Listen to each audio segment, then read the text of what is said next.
Welcome back to After Order, a series from Macrodose and the Alameda Institute exploring power, sovereignty, and crisis in today's unstable world.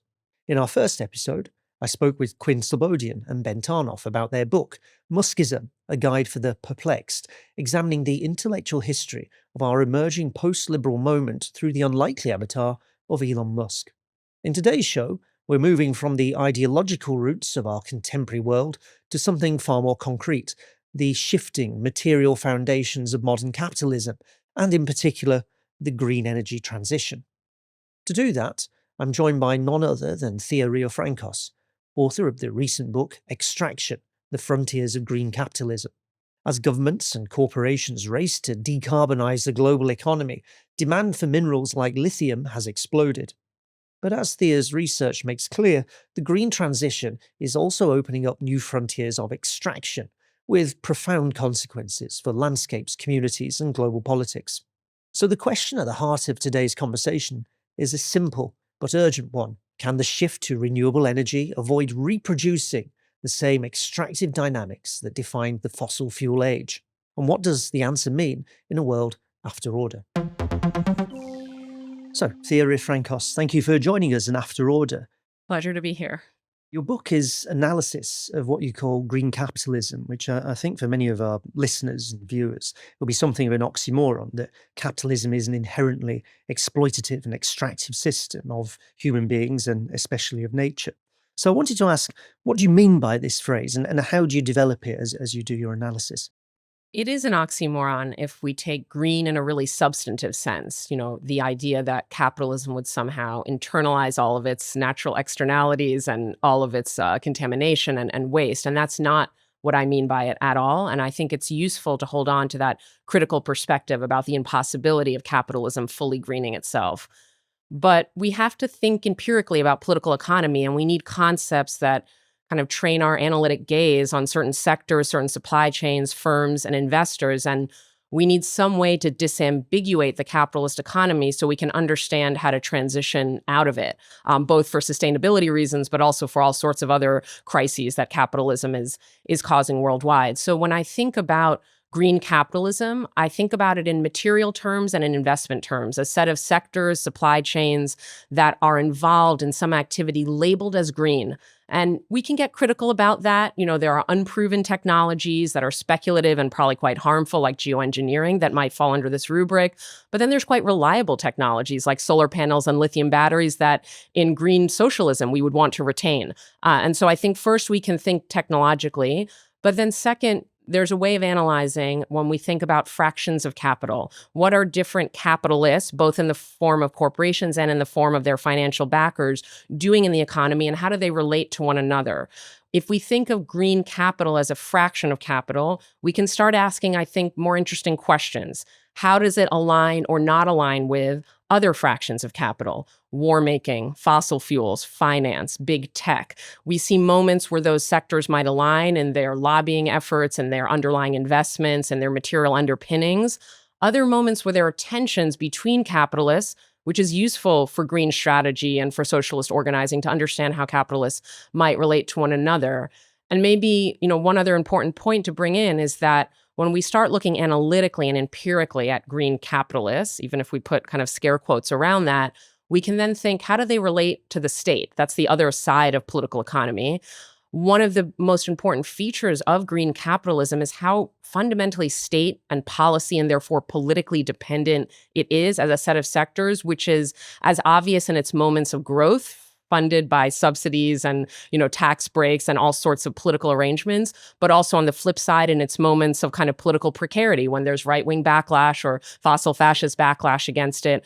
Understanding those dynamics means that we need some set of labels to kind of analyze the capitalist economy as a whole and think through what the possibilities are under our current economic system to get some greening underway, some mitigation, some adaptation. This is urgent. We can't wait for some socialist future to start greening the economy as well as making it more equal and having a bigger role for the public sector. So seeing that path towards true sustainability and also a post-capitalist system means we have to understand the present day reality of these political and economic relationships.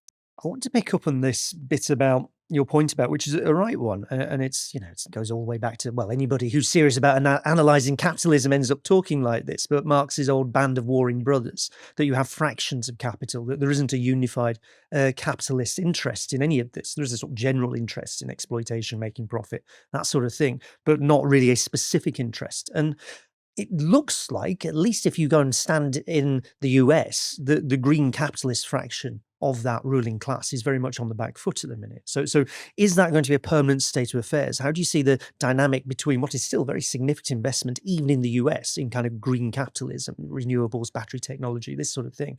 How do you see that relating to what the Trump administration is doing in particular? Yeah, absolutely. I think one of the big lessons of the past few years in the US and in some other global north economies has been precisely how politically weak green capitalists are. And that changes our analysis a little bit. In the early days of my own experience, eco-socialist organizing, Green New Deal organizing, we did frame green capitalists as the enemy because they would be the bosses in the kind of new energy regime, or the investors or the financiers in the new energy regime that, we thought was coming actually quite rapidly. But instead, those green capitalists were fundamentally reliant on alliances with tech, with finance, with the kind of military-industrial complex, with fossil capitalists as well.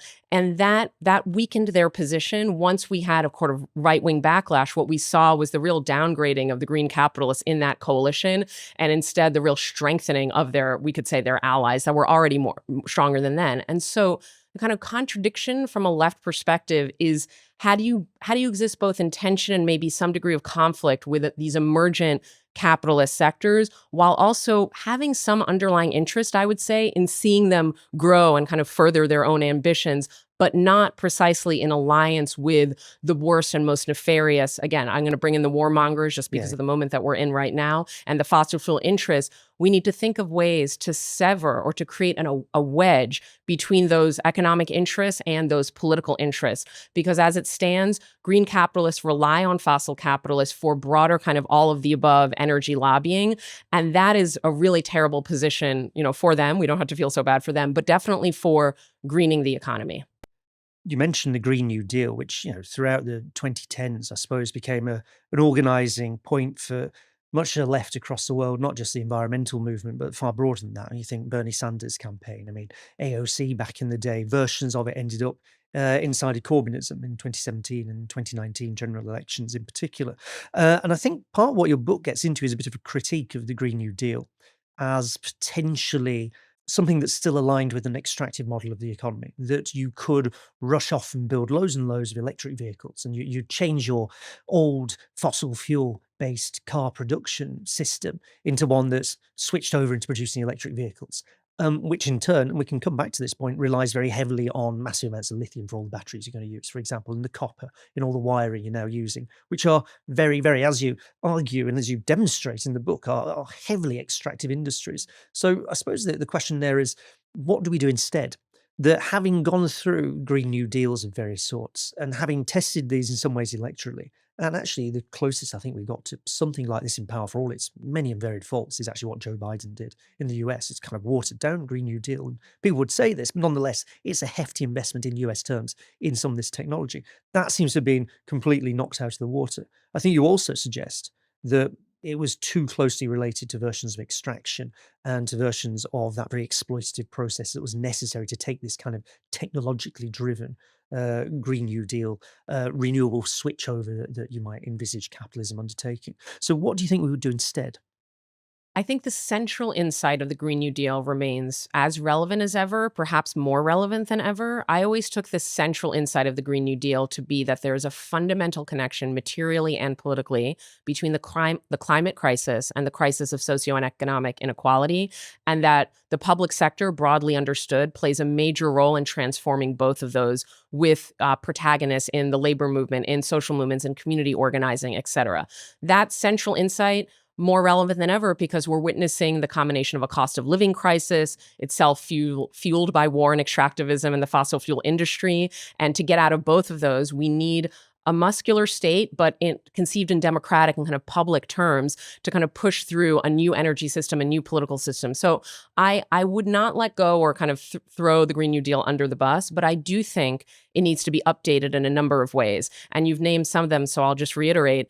we need a more internationalist perspective with the Green New Deal. First and foremost, from my point of view, that's because of the extractive frontiers that you mentioned. Even if we have more mining in the global north, which seems to be the ambition of every global north government to kind of onshore and reshore these extractive processes, even if that occurs, which it's happening in fits and starts, the vast majority of these minerals are slated to come from Africa, Latin America, and Indonesia. That's according to any forecast. So the issue of extractive frontiers, of sacrifice zones, of global economic and ecological inequality remains live, and Green New Deal advocates in the global north need a response to that, and better yet, they need real relationships with Green New Deal type, whatever it's called, advocates in the global south. So that's one piece. Second, on the international front, we also need a response to the question of geopolitics, great power conflict, and maybe fundamentally the question of China. I'm not going to lay out what our response should be, but I think we were much too domestically focused, both on the extractive side, but also on the kind of geopolitical and the questions of development, of sovereignty, of global coordination. We need answers to those questions. The second thing that I would say about updating the Green New Deal, aside from internationalism, is maybe more domestic political economy. We need better responses to how do we confront and phase out the fossil fuel industry. There was a bit of a win-win-win kind of idea of the Green New Deal that everyone would benefit. No, there's a major loser, and there needs to be a major loser. They're the fossil fuel industry. They should feel and be existentially threatened by any real transition. And I think there was a hesitance, especially among our political allies on the kind of left of the elected political spectrum, to really confront that reality. We also witness the kind of stickiness of fossil fuels, not just on a finance and political level, but in the built environment. How do we actually transform these built infrastructures around us? And how do we do so in ways that are sensitive to the cost of living crisis that working and middle class people are facing in the global north and more severely in the global south? We need to think about the sequencing and temporality of long-term investments paired with short-term, I would say, economic populist measures to buffer people from the vicissitudes of the fossil capitalist economy, of the climate crisis, but also of the green transition and kind of that build out and what it will entail economically.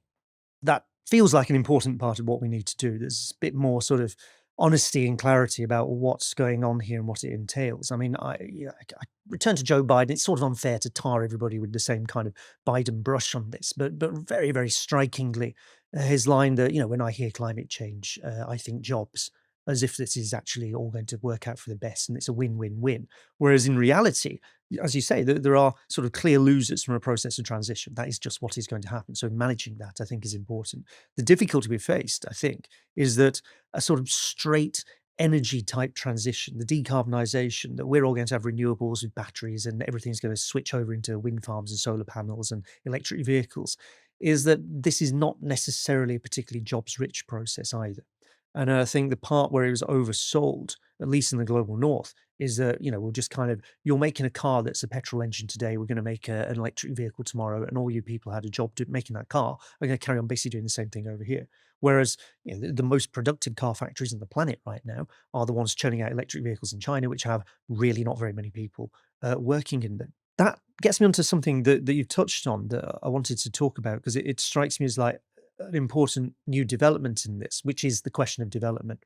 That some of the places you've mentioned as sites for extraction of the minerals that you need to make this transition work are themselves also now going much more rapidly than we might have anticipated a few years ago into a form of the energy transition. So I'm thinking the really incredible spread of solar energy in Africa, like imports to sub-Saharan Africa, solar panels up 60% in the last sort of year or so, 2 years, for example. So a real switch from often places that had really limited access to electricity to suddenly like actually brand spanking new technology that allows electricity to be generated in these places. This is a proximity of sites of extraction with a form of development. And it feels to me that this at least challenges some ideas we might have about core and periphery, for example, in the economy. That there is a north which is inherently extractive, and then there is a south which is being extracted from. That particularly when you have, for example, Chinese-made solar panels being installed in sub-Saharan Africa,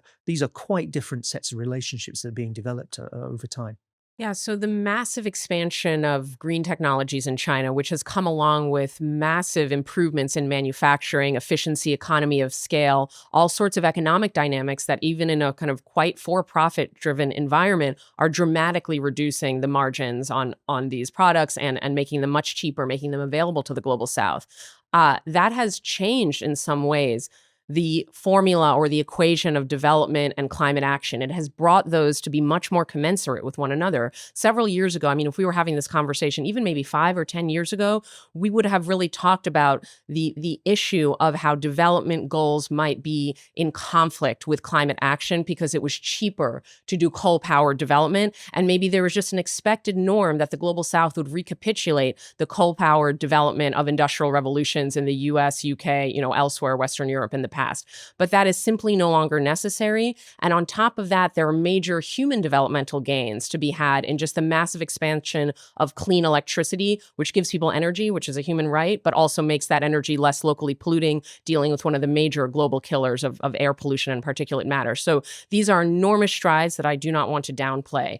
But I'm not sure that a country that still exports lithium or export rare earths and import solar panels or lithium batteries has escaped some of the fundamental issues of, quote, underdevelopment as understood by dependency theorists and world system theorists and heterodox development economists today. We may be bringing extraction and then the consumption of the end use technologies closer together, and that might alleviate some of the tensions and dilemmas of development. But that's different than actually bringing the manufacturing and other parts of the supply chain, diversifying where manufacturing takes place. One of the central inequalities of global supply chains is that extraction, low value added, highly toxic, contaminating, leaving behind a trail of poverty, takes place in quite different zones of the economy, usually, than manufacturing, let alone than the end use consumption and then end of life recycling and all of the value that accumulates further down the supply chain. I think in order to really frontally address that, green industrialization needs to be more diversified geographically. There are some strides happening here, and I think it's quite interesting that Chinese firms are not simply quote unquote dumping, and I use that in scare quotes intentionally, but that's the way it's often framed in the media, are not just dumping solar panels onto Africa or Pakistan or Chile or wherever it is. They are also now, because of governmental policies in the global south, starting to diversify where manufacturing is taking place. So governments from Latin America to Africa to South Asia have started to put on like local content requirements and other types of requirements. They're saying, no, you can't just like send us the solar panels. You need to manufacture them here, or at least assemble them at some stage. So we're starting to see in early days the diversification of this industry, which to me is a bit more convincing than just saying, oh, people can buy the cheap solar panels, because then you still have the questions that, dependency theorists called unequal exchange, ecological and economic, that people are dealing with the environmental burden of extraction and not getting really the developmental benefits, including just uplifting people into better and more dignified forms of work, growing the tax base, technological sophistication and upgrading, all of those benefits that come, they don't come through consumption alone. They come through kind of reformatting globally where industry takes place, what types of industry exist, and in what types of economic clusters. I mean, on that, I suppose two things. One is that your description of, and you mentioned it earlier, your description of a world where you potentially have sort of extraction taking place here, and then production of electricity with solar panels and allowing consumption to take place. You have extraction potentially quite close to where consumption is also occurring. If there's a serious move to put extraction back into the global north, which is kind of happening in lots of different ways. I mean, the really spectacular under-discussed change in the world economy in the last 10 years has been the shale revolution in the US, right? The US moving from a net oil and petroleum and fossil fuel importer to a massive exporter doesn't insulate it entirely from what happens in the global market. It turns out, as time speaking, this is pretty dramatic what's happening to fuel prices inside the US because of what's happening in the Middle East.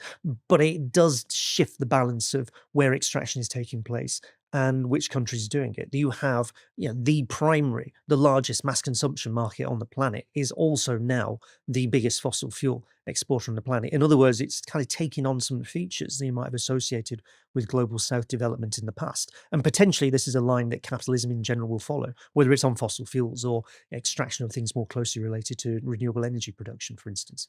One of the most surprising elements of my research, which started out as a project just on Chile or just on South America, and I thought I'm going to follow the contours of what I would think of as a neo-colonial world system in which raw materials are produced in the global south, they're sent to the global north, and then the global south reimports, the final goods made with their own raw materials on a kind of losing end of an economic and ecological hierarchy. And that remains the case. I really want to underscore that. As I said, the lion's share of these minerals are still forecast to come from global south societies and landscapes.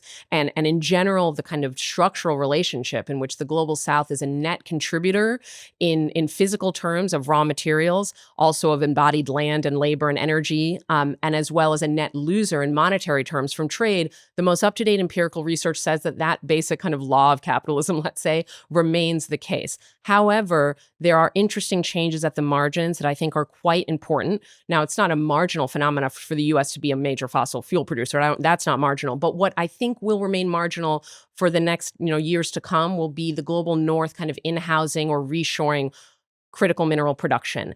It is important, but it's not going to replace global south imports. So I want to be super clear about that. Yet, it's still a surprising development that we need to attend to that is changing the politics of extractive sectors in interesting ways and maybe illuminating some changing hierarchies around who is exposed to this ecological harm. So I'll come back to your core and periphery comment in a moment. But what was unexpected to me at the start of this research would be that the EU would proclaim an ambition to be self-sufficient in lithium by 2030. That was a few years ago. I don't think that we're quite en route to that yet. So you see why I say that the global south will still be quite relevant. In the US, too, you have a lot of development of new lithium mines and copper mines and reopening of a major rare earth mine. So you have an interesting shift, totally motivated by geopolitics and also by what has been revealed to be the major fragility of globally dispersed supply chains under conditions of pandemic, of global war, of great power conflict, etc. So that is a very interesting turn that I did not expect at the beginning of my research. The relationships of core and periphery, of places that produce raw materials and get underdevelopment, in return, and then places that profit from that and where a lot of the benefits to either consumers or investors accumulate. That key dialectic of capitalism is at every scale, meaning we can see it within countries, we can see it within world regions, and we can see it globally. That does not equate the position of being a frontline community in Africa or Latin America and being a community potentially impacted by mining in Europe or the UK or the US. The risks and the bodily harm and the threats of violence are just so much worse in the global south. Many more people are killed in the global south resisting mining than we could even imagine taking place in the global north. That said, the basics of that inequality, of that giving of raw materials and getting so little in return and living amid contamination and toxicity, we can see that within the countries in the global north that are affected by fossil fuels, that are affected by mining, just as we can elsewhere. And what's been fascinating is to witness communities north and south become aware of that and actually enter into global networks of activism that are anti-extractive, that I think provide a different form of internationalism and solidarity that is in quite interesting relation with the ongoing and uneven energy transition. The standard leftist basis for this would not be internationalism of, oh dear, look at these poor people elsewhere. If you're in the global north, look at these poor people elsewhere in the world. There's a sort of charity effort that you need to put into here. It'd be something more like we all have a shared collective interest in seeing an end to capitalism. That would be the usual way of trying to pitch this, which is something that gets disrupted if you have a fairly strict version of a core periphery relationship. That if you have what once upon a time you might call a labor aristocracy in the north, which was profiting in part from super exploitation and extraction in the south. This would break the potential for that internationalism here. I think what you're hinting at here perhaps is a different kind of that self-interest, which is that once you have everyone affected by some version of pollution, of climate change, everyone has an interest in dealing with pollution and climate change, right? So it's not we're all suffering exploitation in the same way because we all have capitalism and that gives us a common interest. It's more like we're all suffering the consequences of capitalism existing and that gives us a common interest, for example. Yeah, I think that we can think, and I draw on other authors here, of a kind of global climate or kind of eco-proletariat in a way, a set of people that are disproportionately affected by both the harms of climate change, but also also the harms of the energy transition, and also whose labor and land is being enrolled in the process of creating that energy transition. And broadly construed, I think there's a lot of opportunities for North-South alliances and also alliances within North and South countries between rural and urban populations. And we should think, too, about that as a central divide that has kind of roiled the politics of the energy transition as well. What would that look like in practice, do you think? Do you have examples that are emerging around that? I think that there absolutely are examples in resource frontiers, and so that's what I was alluding to before. That there are global networks like Yes to Life, No to Mining. There are other networks and other NGOs that have played a role in kind of mediating connections between frontline communities. Sometimes these communities are facing the same company or facing a very similar type of mine. They share tactics, they share strategies. There is an awareness again that there is some difference in position. A lot of that is defined by how exposed to you are violence, and there's just much more violence in the global South in supporting extractive industries and kind of pushing them forward. But that important element aside, there's so much in common. These companies treat communities in similar ways. Governments tend to subsidize companies, extractive companies in similar ways. The political terrain of extractive sectors, there's a lot of similarities North and South. And there's a lot to be learned from the global South, I would say, in the global North, as now we're facing new frontiers of extraction here in Europe, in the UK, and in the US.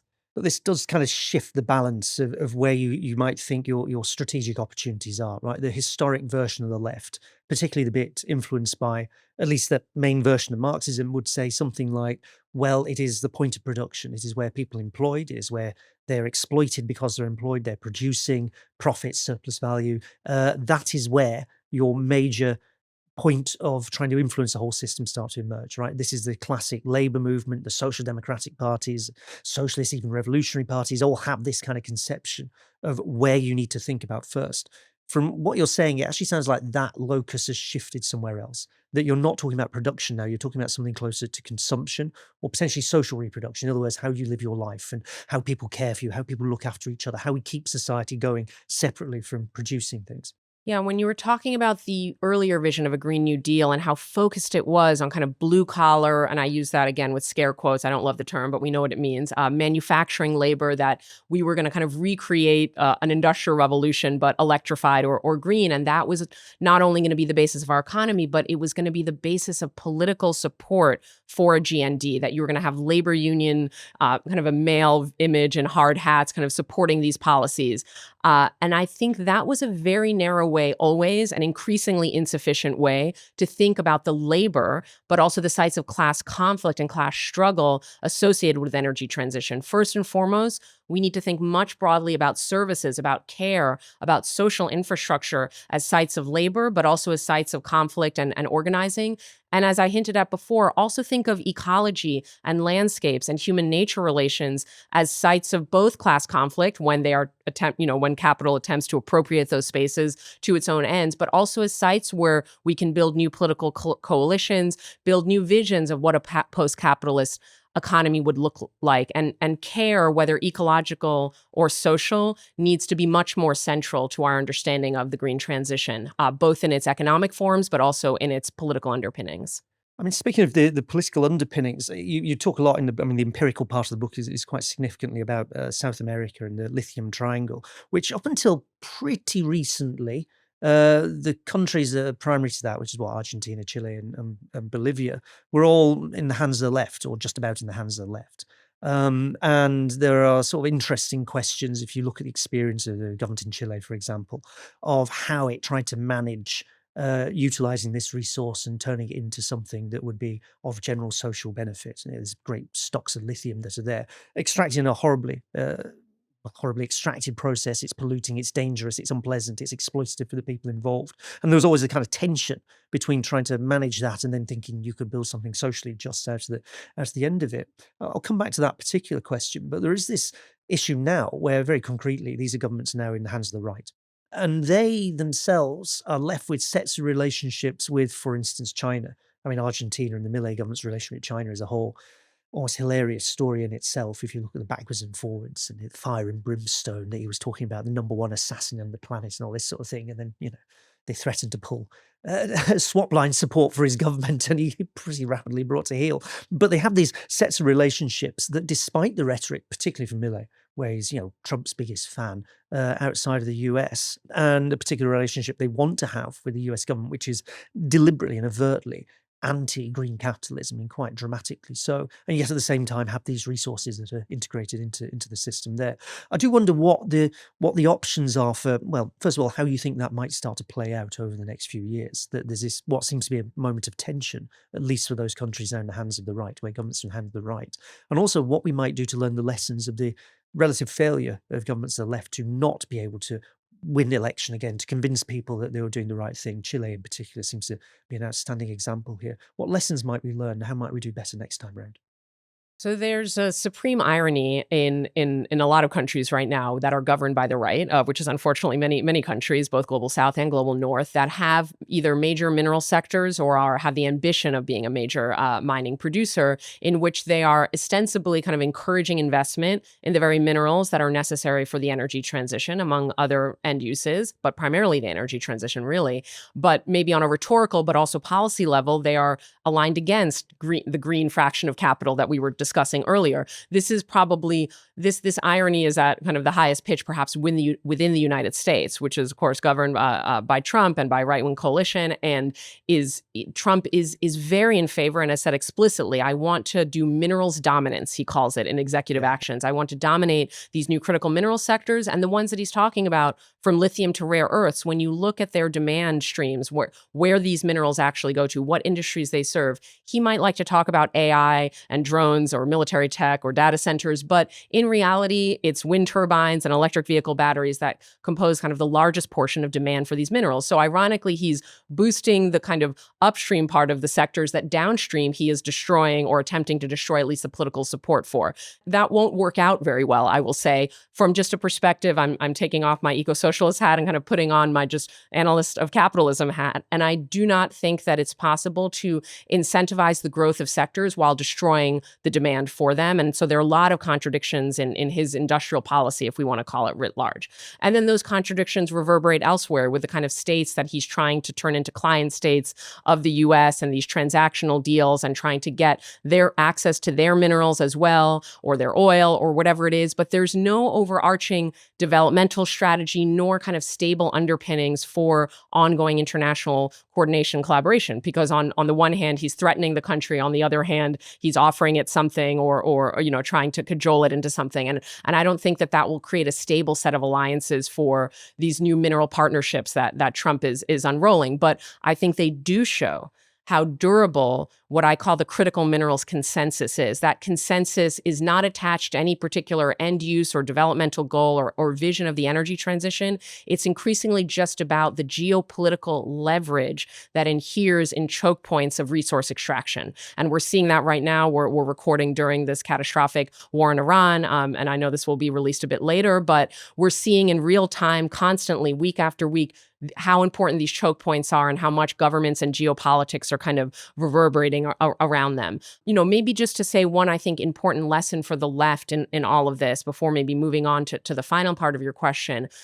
There are a number of contradictions and risks and really just negative aspects of what we might call state capitalism in the U.S. right now. The way in which the U.S. government is directly intervening in critical minerals and energy and in tech and in all of these ways.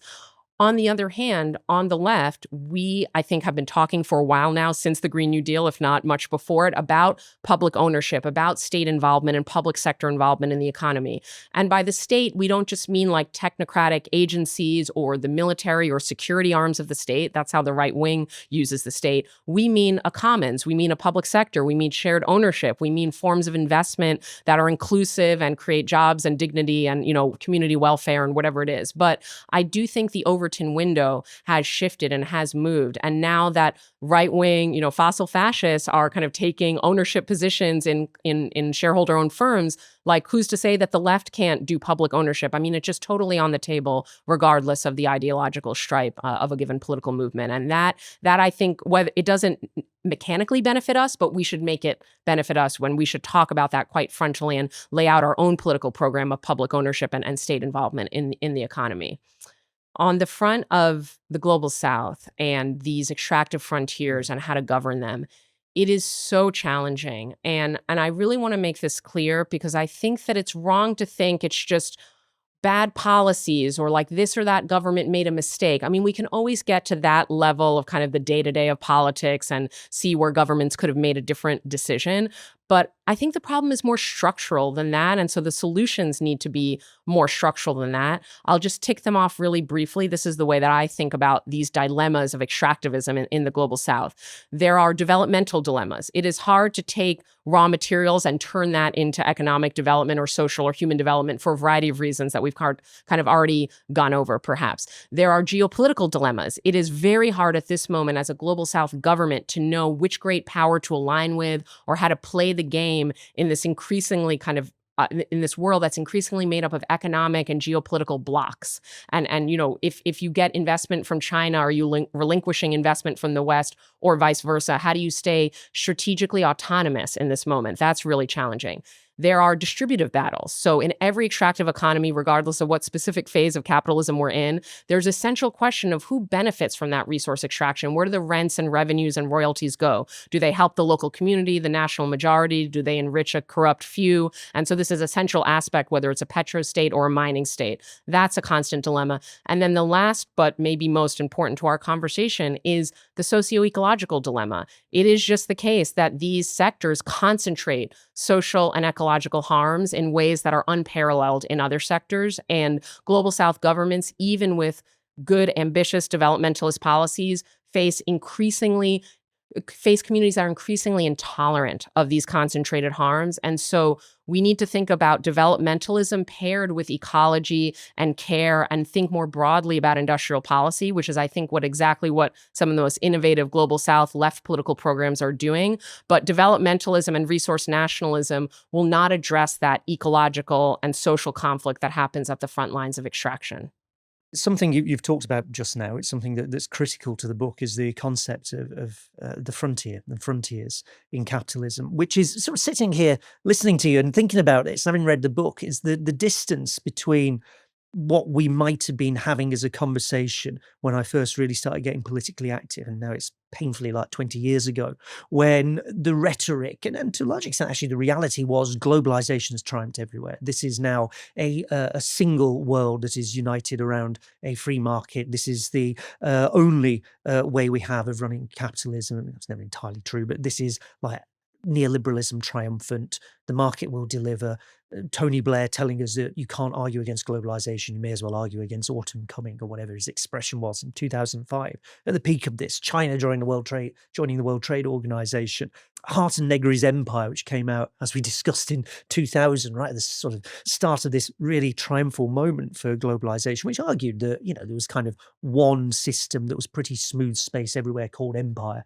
And this really affected how activists thought about the world because they're responding to circumstances. The change that we now have to suddenly it's a world of frontiers and choke points, and where control of frontiers and choke points is critical not only for capital but also for governments. And the notion of sovereignty coming back in, a key theme in this After Order series, as something governments now have in relation to those frontiers and to those choke points. We're seeing, as you mentioned, a graphic demonstration of that in the Straits of Hormuz in terms of what Iran has been doing and how that impacts the entire world economy. It's a version of sovereignty you can see enacted there. So it's almost that shortages and difficulties create the space where versions of sovereignty can work, and potentially democratic versions of sovereignty can work.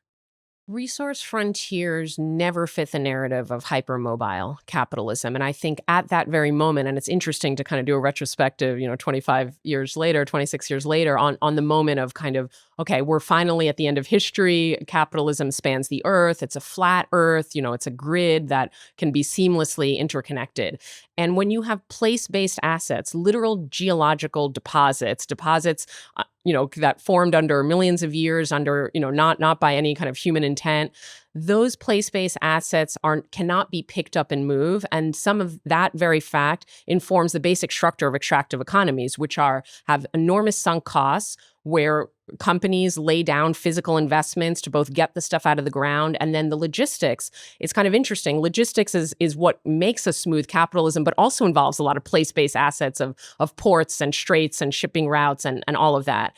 And so what we're seeing now was sort of true all along. It just wasn't as geopolitically salient, perhaps, in kind of the heyday of neoliberal globalization. But we should note that 2000, the year that book was published that you just mentioned, was also the beginning of a major commodity boom. In fact, a rather unprecedented commodity supercycle that lasted almost a decade and a half, during which there was major demand for raw materials coming from China's industrialization and urbanization processes, as well as other emerging markets at the same time. How was that demand filled? By huge mines and oil rigs and soya plantations being opened up across the global south. So at the very moment that supposedly capitalism is its most seamless, it's actually reverberating and redounding to the most physical assets that then, yes, become choke points. Those choke points can be leveraged towards different political ends, and I'll just name two. One is the local community. They can actually leverage the fact that spatially they exist at a choke point of global capitalism, the most upstream part. If that oil or mineral does not come out of the ground, then the rest of the supply chain is not going to function.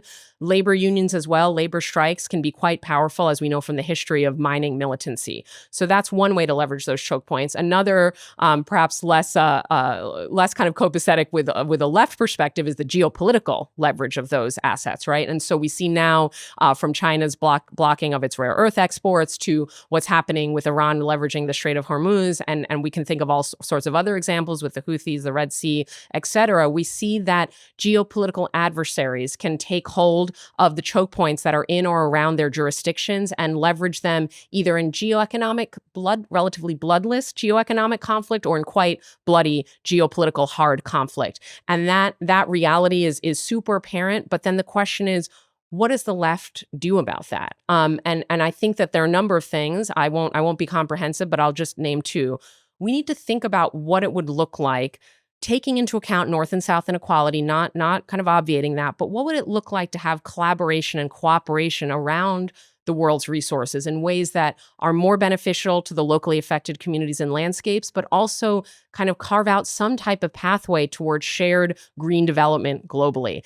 And that is a tricky question, because countries are on such unequal footing with these resources and with the impacts of their extraction. But we need to start laying out programs, both maybe starting with South-South coordination, where countries are more similar in their economic interests, but also what would a kind of global governance of these resource commons look like? Even if that feels far afield, our enemies are thinking of a quite different regime of governing these sectors, and we need to have our own counterpoint.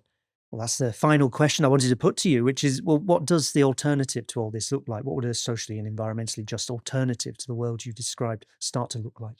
The standard way to think about a better outcome for extractive sectors is to think about local forms of governance. By that, I mean in the host countries or the host communities. Okay, we need better laws, we need better regulations, better contract models, community benefits agreements, real consultation and consent of indigenous communities, rights of nature, protection of human rights so that when people protest, they're not killed. I'm in favor of all those things, including state ownership, public ownership, interesting ownership models that could pertain in the sites of extraction. But I also view that as an insufficient way to think about the transformation that's needed. We need to address the climate crisis rapidly, and we need to do so without either kind of triggering more geopolitical conflict or triggering much more extractivism. And so I see that's the kind of one way to think about the trilemma.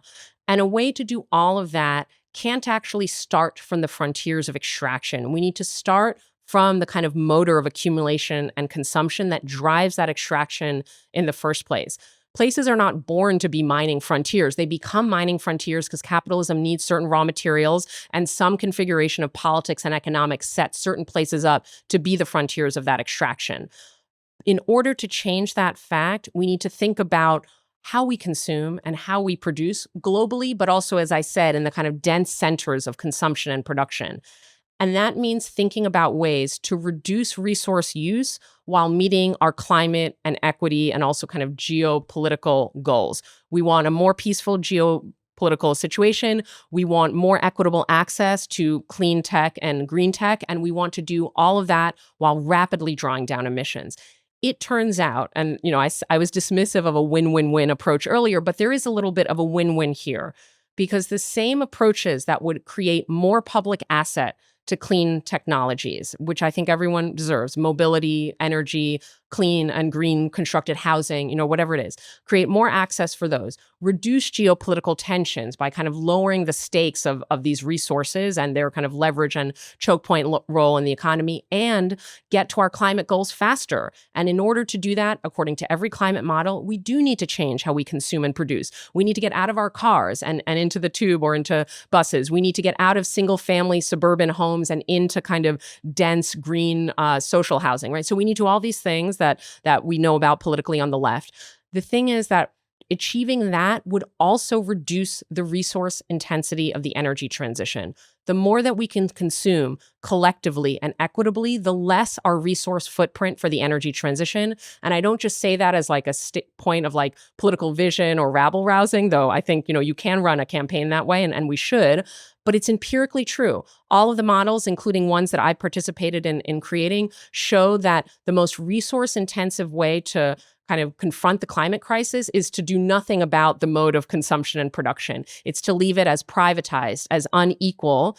And the most resource, kind of the least resource intensive way to address the energy transition would actually be to create shared consumption and to kind of share the ecology and resources that underpin all of human consumption and production.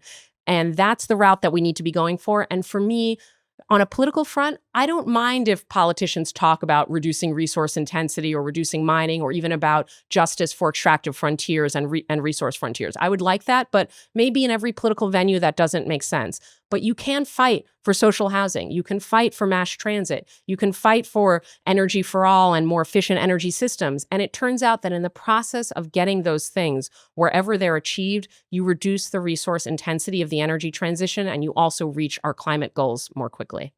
Thea Riofrancos, thank you very much for joining us on After Order. Thank you so much for having me.